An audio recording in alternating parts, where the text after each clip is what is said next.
Hello, everyone. Welcome to Module 2. We'll start talking about Internet of Things architecture as part 1 of Module 2.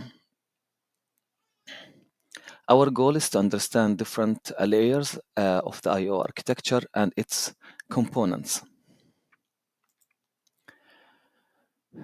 In the world of Internet of Things, we are dealing with fascinating landscape. Think about it. We have countless devices gathering data, complex networks, transmitting that data, and a multitude of applications trying to make sense of it all. This complexity is precisely why a well-defined architecture is absolutely crucial. Internet of Things systems, especially in operational technology environments, are inherently complex. They involve a wide range of technologies, often from different vendors that need to work together seamlessly without a clear. So that's why without a clear architectural blueprint, we are essentially trying to build a skyscraper without any structural plans. A solid architecture provides that essential structure and clarity. It's the blueprint that guide the entire process, ensuring that all the pieces fit together correctly. Think of it as the skeleton of your Internet of Things system, providing the framework upon which everything else is built.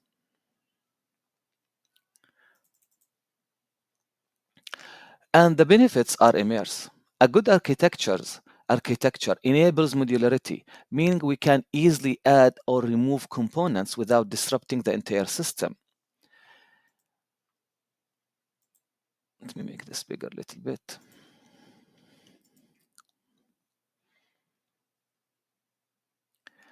It enables scalability, allowing the system to grow and adapt to as our needs evolve.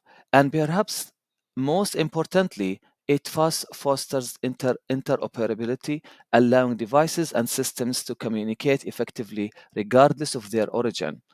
Furthermore, a well-defined architecture helps us understand the flow of the data, how systems interact, and makes troubleshooting and maintenance significantly easier. Imagine trying to fit a complex to fix a plumbing issue in a house without knowing where the pipes are. Nightmare, right? A clear architecture is like having a map of your system's plumbing. Now, let's take a look at a typical Internet of Things ecosystem. Here we see the 7 components illustrated with a simple data flow diagram, starting with Internet of Things devices. With the Internet of Things devices themselves, they are the sensors and actuators that collect and transmit the data. This data travels across a network, often wirelessly, to a gateway. The gateway acts as a bridge connecting the Internet of Things devices to the broader network and often performing edge computing tasks. From there, the data moves to the cloud and sent a centralized platform from storage, processing, and analyzing. Applications then use this data. Applications then use this data to provide valuable insights and control functionalities for the users. And underpinning all of this is security. Ensuring the integrity and the confidentiality of the data and the system as a whole.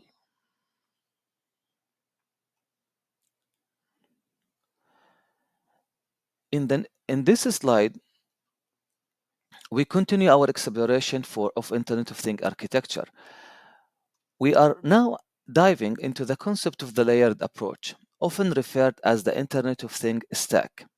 This model helps us understand the different layers involved in an Internet of Things system and how they interact with each other. Think of it like a layered cake, where each layer has a specific function contributing to the overall system. At the very bottom, We start with the perception or device layer. This is where the magic begins. Here we find the physical devices themselves, sensors that collect data about the environment, actuators that perform actions, and the embedded systems that control these devices. This layer is all about sensing and interacting with the real world. Going to the network layer, the data gathered by the perception layer needs to be transmitted, and that's where the network layer comes in. This layer is responsible for establishing the communication channels. Think of various communication protocols like Wi-Fi, Bluetooth, cellular network, as well as gateways that route data efficiently. This layer is the nervous system of our Internet of Things architecture, ensuring seamless data flow. Moving up, moving to the middleware layer. Uh, Now this layer, it's but is a bit unique. It sometimes presents sometimes combined with other layers, and its primary role is to manage the complexity of the underlying network and devices. It handles tasks like data aggregation, device management, and crucial security measures. Think of it as the glue that holds everything together, ensuring smooth operation and protection.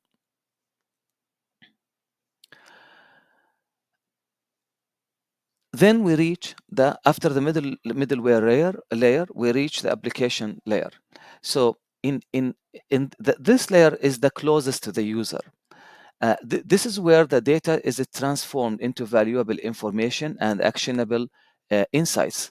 Here we find user interfaces, data analytics.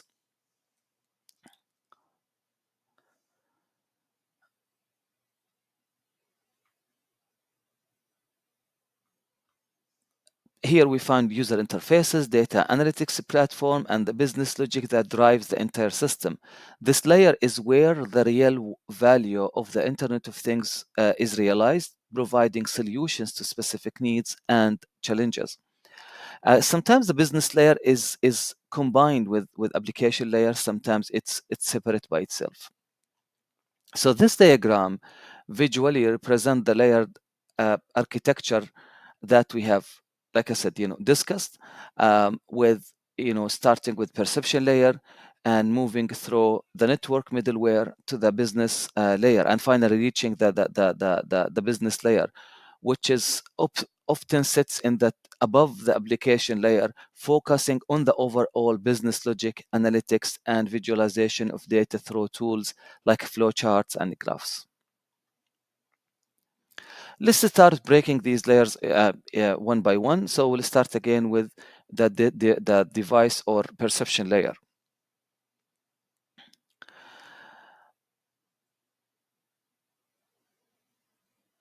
At the heart of this layers are sensors. These are these are the data gatherers, the sensory organs of our Internet of things system. They measure physical properties like temperature, light, motion, pressure, humidity, and much more. Think of a thermometer measuring the room temperature, a light sensor detecting the ambient light, or a motion sensor triggering an alarm. There is a vast array of sensors available, each designed for a specific purpose.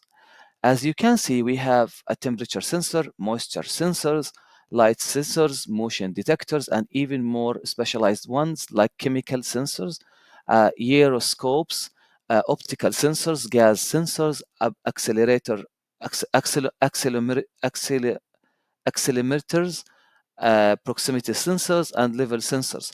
Each plays a crucial role in collecting specific data relevant to the application. For example, in agriculture, moisture sensors in the soil can help optimize irrigation, while in a smart home, light sensors can automatically adjust indoor lighting. Now, what happens after a sensor gathers data? That's where actuators come in. As described in the second bullet point, actuators are the doers. They take commands from the system, translate them into actions in the physical world.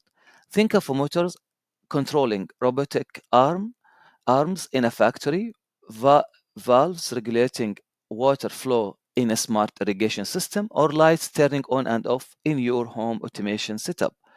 Sensors gather information, and actuators respond based on that information, creating a closed loop system. But how do sensors and actuators communicate and work together? That's where the embedded systems come into play. These are the brains of the operation. Typically, microcontrollers or microprocessors that control the sensors and actuators. Popular examples like Arduino boards or ESP32 microcontrollers. These small but powerful devices are programmed to collect data from sensors, process it, and then send commands to actuators, enabling intelligent decision making at the edge of the network.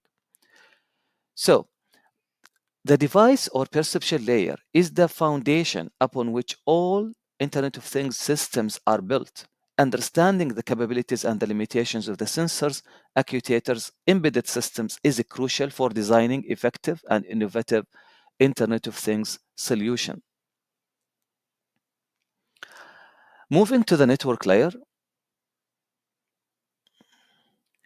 So we have talked about the devices in the perception layer that gathers the data. Now the crucial question is, how does the data get from these devices to where it needs to go? That's the role of the network layer. The focus of this slide, which is the focus of this slide, this layer is all about connecting the dots, establishing reliable communication pathways within your Internet of Things systems. Think of a communication protocols as the languages that devices use to talk to each other. Just like humans need common languages to communicate, devices need standardized protocols to exchange data effectively. We have a variety of protocols to choose from, each with its strengths and weaknesses, making them suitable for different applications. For example, MQTT is lightweight and efficient, often used for machine-to-machine communication in scenarios with limited bandwidth. COAAP is another lightweight protocol designed for constrained environments. Zigbee, Zigbee uh, and Bluetooth are popular for short-range communication, often used in home automation. Cellular networks provide wide range coverage, ideal for applications requiring long distance data transmission. And LoRaWAN is designed for long range, low power communication, perfect for applications like environmental monitoring. Choosing the right protocol depends on factors like range, bandwidth, power consumption, and security requirements.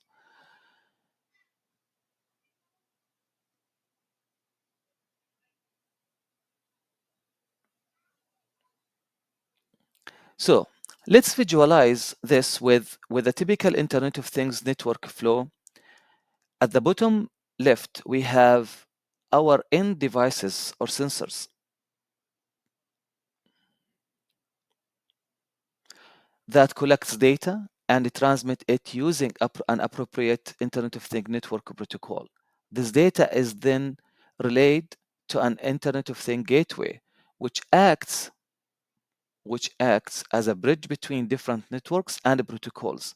The gateway plays a critical role in aggregating data from multiple devices, often translating between different protocols and then securely transmitting it to the cloud via protocols suitable for internet transmission.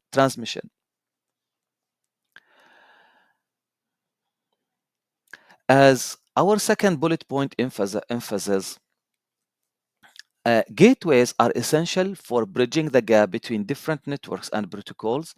They act as a central hub collecting data from numerous devices and efficiently routing it to the cloud. In some cases, as shown in the diagram, devices might even send data directly to the cloud, bypassing the gateway. Bypassing the gateway. Uh, this is often seen when devices have inherent internet connectivity.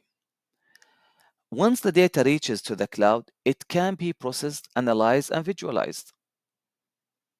As shown in the diagram, the data can be fetched from the cloud and displayed in Internet of Things dashboards for monitoring and analysis, or accessed through mobile applications for user interaction and control. So that's why understanding understanding the network layer, including communication protocols and the rules of gateways, is crucial for building robust and scalable Internet of Things systems.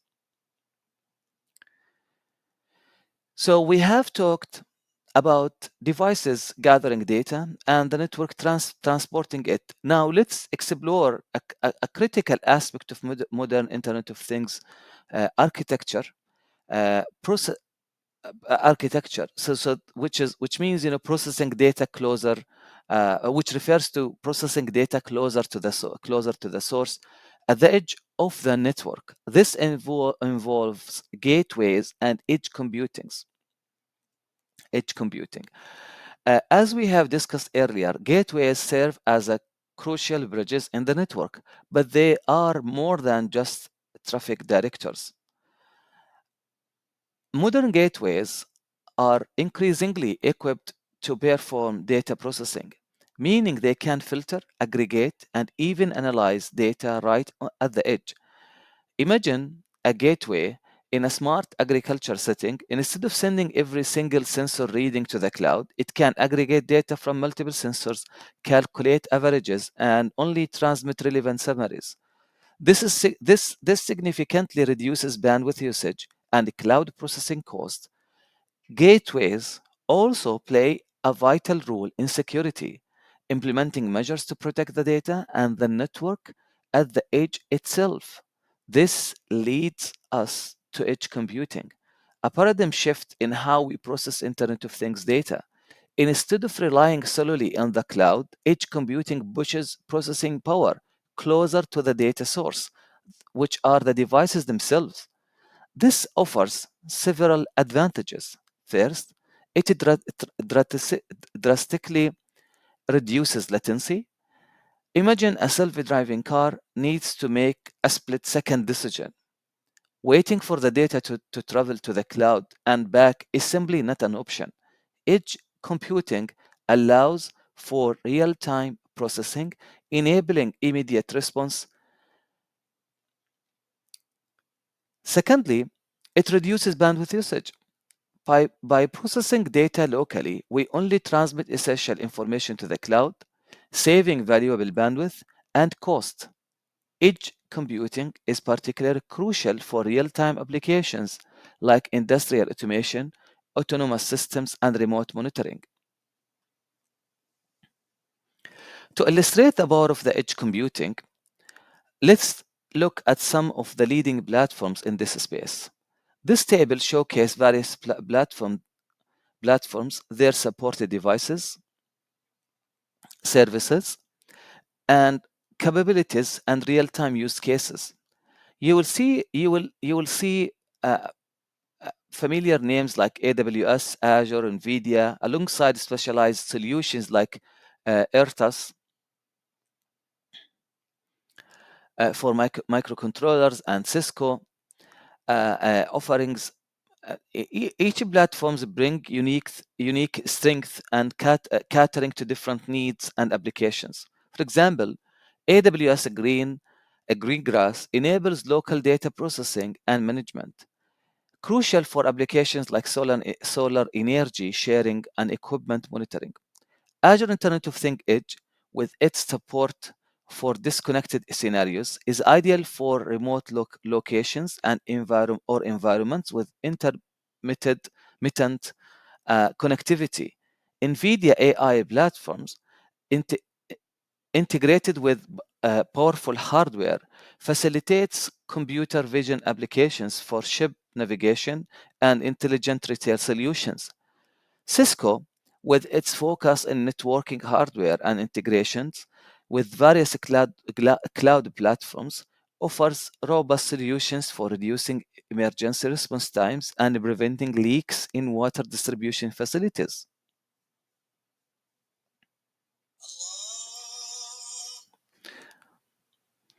So, gateways and edge computing are transforming the Internet of Things landscape, enabling faster, more efficient, and more secure solutions. We are continuing our exploration of the Internet of Things stack, and now we are focusing on a layer that sometimes present, sometimes combined with others, but always plays a crucial role when it exists, the middleware layer.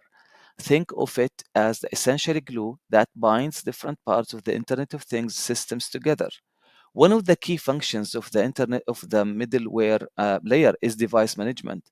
In a large scale Internet of Things deployment, you might have hundreds or thousands of devices. The middleware layer simplifies the tasks of provisioning new devices, configuring their settings, and continuously monitoring their health and performance.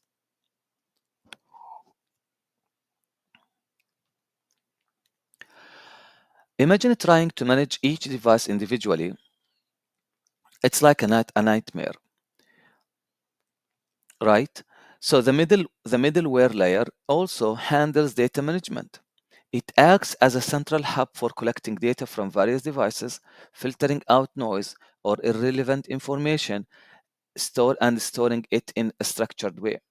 This ensures that the data is readily available for applications to use without them having to worry about the complexities of data acquisitions and storage.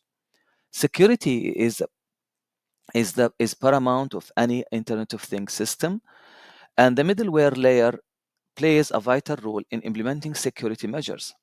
It handles authentication, verifying the identity of a device and users, authorizations, controlling access to resources, encryption, and protecting data from unauthorized access. Think of it as the security guard of your Internet of Things network, ensuring that only authorized entities can interact with the system and that the data remains confidential. In the fourth bullet point here, in the fourth bullet point, the middleware layer facilitates service discovery.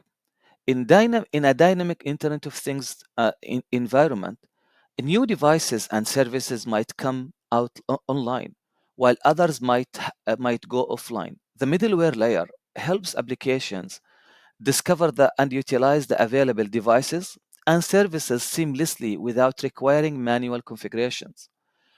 It's like a directory service constantly updated with the status and capabilities of all components in the system. As you can see in this diagram, the middleware layer sits between the network layer and the application layer. It acts as an intermediary, providing essential services to both layers. Data flows from perception layer through the network layer to the middleware layer, where it's processed and managed. Then it's made available to the application layer for further analysis and usage. Again, I just want to remind you again that middleware layer is optional. In some simpler Internet of Things systems, its functions might be integrated into the network or application layers. However, as Internet of Things deployment grow in a complexity and scale, the middleware layer becomes increasingly valuable in managing that complexity and ensuring smooth operation.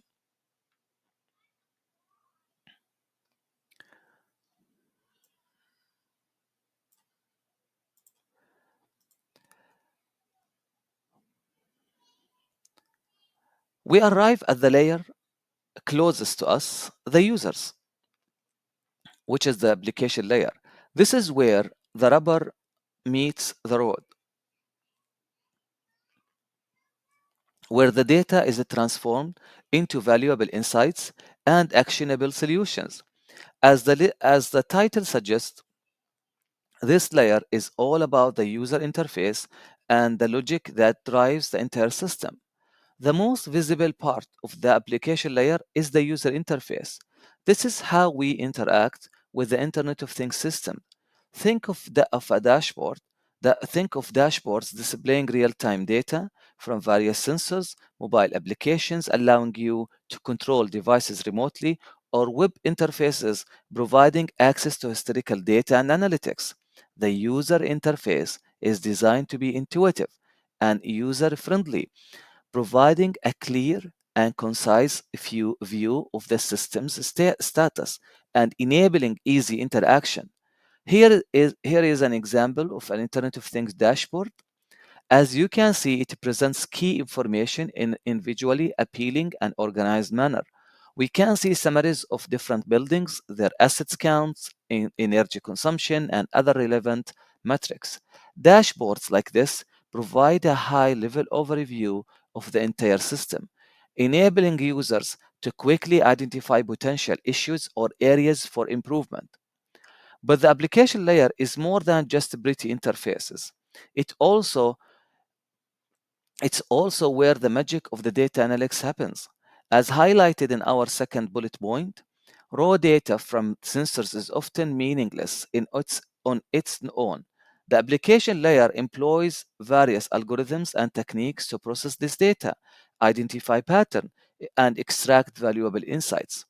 This might involve statistical analysis, machine learning, or other forms of data mining. The goal is to turn data into actionable intelligence, enabling users to make informed decisions and optimize their operations. Underlying all of this is the business logic, the set of rules and algorithms that define how Internet of Things systems behave. This logic determines how data is processed, what actions are triggered based on certain conditions, and how the system interacts with the user. It's the brain behind the operation, dictating the system's functionality and ensuring it meets its intended purposes. For example, in this dashboard, the energy consumption data might reveal that one building is using significantly more energy than others. This insight could prompt further investigation, potentially leading to the discovery of faulty equipment or inefficient energy usage. So, the application layer is where the true value of the Internet of Things is realized.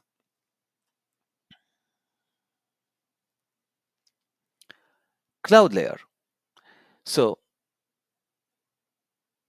this is where the massive amounts of data are stored,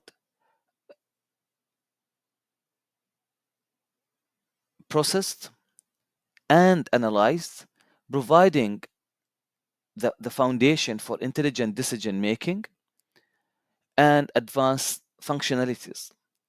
Internet of Things devices, like we said before, generates vast quantities of data, often continuously, aka streaming data. Uh, the cloud layers offers scalable storage solutions capable of handling these massive volumes of data efficiently and cost effectively. Cloud storage can grow dynamically as your data needs increase, ensuring that you never run out of space. But storing data is the only first step.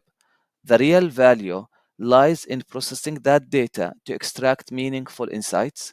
The cloud layer provides powerful computing resources to perform data analytics, including machine learning, AI, and other complex processing tasks. This enables us to identify trends, predict future behaviors, and optimize system performance. In the third bullet point, the cloud layer also offers platforms for application development. These platforms provide tools and services that simplify the process of building, deploying, and managing Internet of Things applications. They often include pre-built components and APIs that accelerate development and reduce time to market. In the fourth bullet point, the cloud layer provides inherent scalability and reliability. Cloud infrastructure is designed to handle fluctuating workloads and ensure high availability. This means your Internet of Things system can adapt to changing demands and remain operational even in the face of unexpected events. In this image, for example, to better understand the cloud layer, let's explore the different types of cloud computing services. This diagram illustrates the spectrum of services ranging from infrastructures as a service, IaaS, to everything as a service, XaaS. But briefly, at the base level, infrastructure as a service, IaaS, provides access to fundamental computing resources like servers, storage, and networks. This is ideal for users who need fine-grained control uh, over their infrastructure. Moving up to platform as a service, PaaS, uh, offers a platform for developing, running, and managing applications, simplifying the development process. Software as a service provides ready-to-use applications over the internet, like email or collaboration tools. Finally, everything as a service represent the broader trend of delivering anything as a service encompassing various cloud-based solutions. Other notable models include serverless computing, which allows you to run code without managing servers, and multi-cloud computing, which involves using multiple cloud providers to optimize performance and avoid vendor lock-in. So the cloud layer, as we saw, is the backbone of modern Internet of Things, providing the resources and capabilities necessary to unlock the full potential of the connected devices. I will stop here as part of for part one, and we will continue with part two later this week. Thank you so much for listening, and good luck with your quizzes and assignments.